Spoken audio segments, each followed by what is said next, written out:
Okay, example 6, not the most thrilling question, but it's important maybe if you do a big question and you might have to round it appropriately. We don't want to be losing silly marks. The question says, work out this calculation and give your answer to 3 sig figs, significant figures. Now here, of course, we can just whack it into a calculator and just being careful, it's kind of how we write the answer. So let's do this, typing all in that. If you've got a decent calculator, your life becomes so much easier. You're not kind of, yeah, it just gets easier. So I'm going to assume that you've got a Casio with you, or just a calculator like this. We're timesing by 34 there, and we've got 78.4 times 980, and we can press equals, and we get a fraction. That's not very useful, so we convert it, and we get this, okay, which is currently in standard form, because you've got a number between 1 and less than 10, and you're timesing it by 10 to a power. Write it out, show the examiner what is going on. So we've got, oh, it's gone off the screen, which is not ideal, is it?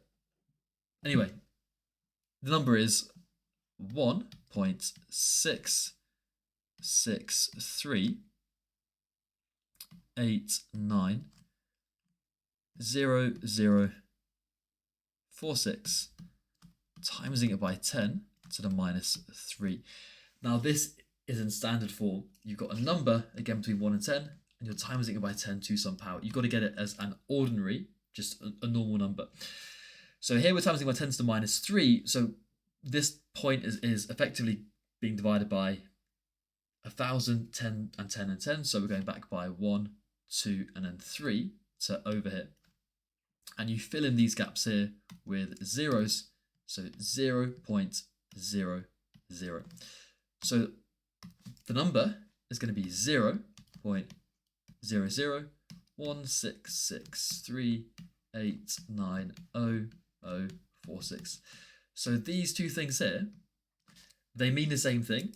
This is in standard form, and this is an ordinary number, okay, which is good, but you've got to round it to 3 significant figures. Now, a significant figure, your first significant figure is your first non-zero number. So that would be your first, that would be your second, and this is your third. Okay, so this is your third significant figure. You look to your number to the right of it, which is a 3, which means, of course, you round down. So you keep this number as it is. So the number is going to go to 0.00166. This 6 does not change because the 3 rounds it down and you keep it as a 6. And that's it.